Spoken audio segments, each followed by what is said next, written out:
So I thought I'd do a little simulation here. So this is simulating about what I expect to run for a tire. I think they're going to be a little over a 12.5-inch wide tire.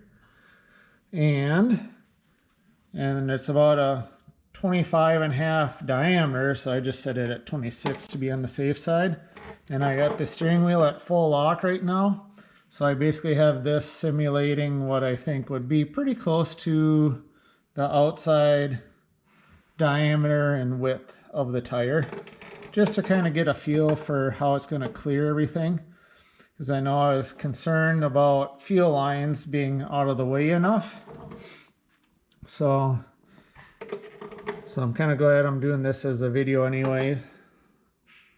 So it looks like there'll be plenty of room here. Try to get a few different shots. Getting kind of close to that inside edge of the fender there.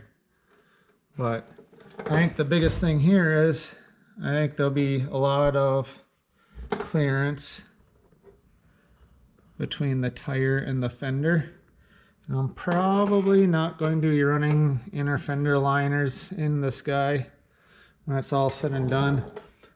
But I got it kind of set for the ride height right now, so I'm going to jack this guy up a little to simulate like full compression, like as far as it'll compress anyway. It's like almost to the bump stop there. I think it's pretty much at the bump stop anyway there. So, ooh. Yeah, it's getting awful close to this part of the fender up here, the inner fender tower. So maybe at full compression, I'm doubting I'll ever be quite at that point, but it is kind of nice to see there is some clearance there. If I didn't have the fuel lines in the way, I could run it around a little bit more. Oh, here, I'll pull those up out of the way. So yeah, it's awful close right here to that inner fender. Wow. So I haven't ordered wheels and tires for it yet, but that's coming up very shortly. I'm going to go at a full crank the other way. Actually, maybe I'll put it down so it's drooping at full droop, just to get an idea. Let's see if we can do that one-handed. Full droop. There's full droop right now. So it really doesn't hang down that far. So full droop. Looks like we have lots of clearance there. And again, all my fuel lines and starter line. And don't worry, this one's black, but I do have red ends on it. So don't shoot me there. But yeah, with it at full droop, quite a bit of clearance everywhere. Again, simulating what I'm expecting to be about the outside diameter and width of the tire. So now I'm going to go crank the wheel the other way. All right, so now I got the steering lock full right to the left. So this is with the suspension at full droop. And yeah, there's a good amount of clearance most places here. Pretty good clearance at the tire, or at the shock tower here. We have to remember too, this all angles out towards the tire, so, and the rim, so it'll get closer to the tire and rim further down the strut there. But yeah, that looks pretty good there. A little bit close there, but I think you got some room. All right, so now we'll go to ride height.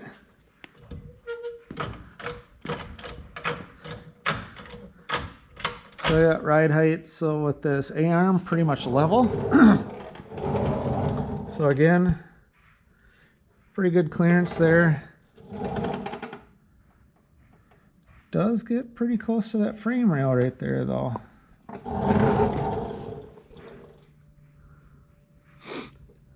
hopefully I don't have to do anything with that. So now the next question is, so with this thing up at full compression, again, I don't ever really expect the car to go to full compression. But just out of curiosity's sake, that's about full compression. Ooh, yeah, it hits that shock tower right there. Let's go back around the other way. This is the frame rail. Ooh, but it's tight right there.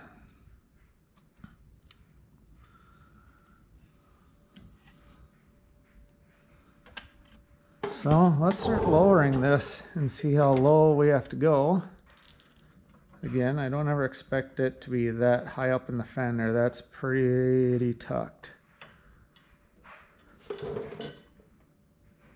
that's about an inch, well, a little over an inch from the bump stop there. Ooh, just clips that inside of the scot rod panel there. So I guess we can't ever run at full compression of the suspension. It'll be rubbing on the inner fender well here, everywhere from the shock tower all the way forward here. Misses the frame rail there though. Go back up to full compression again.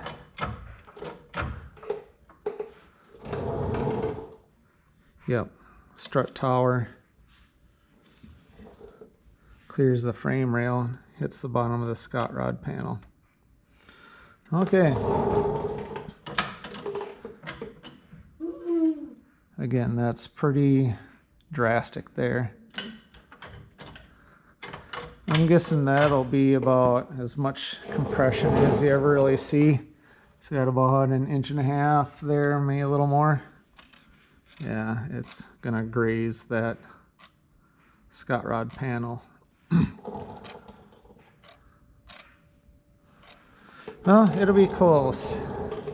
So I'm interested in seeing how it looks when I actually do have wheels and tires bought, mounted, and balanced and slap them on here.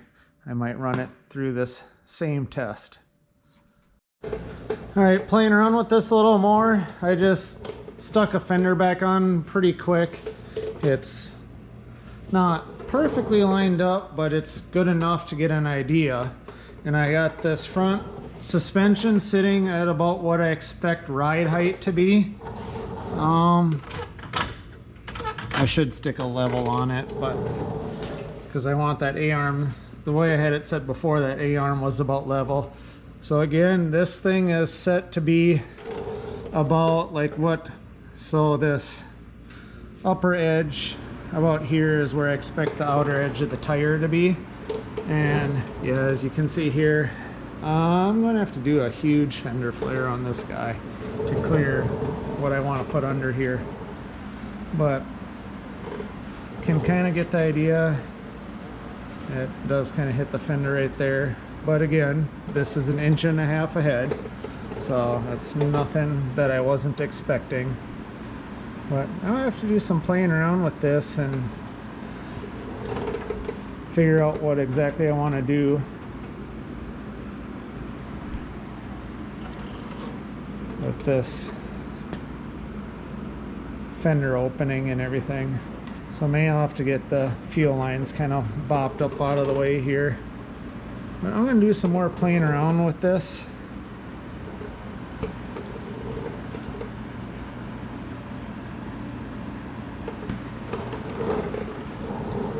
can see the inside there.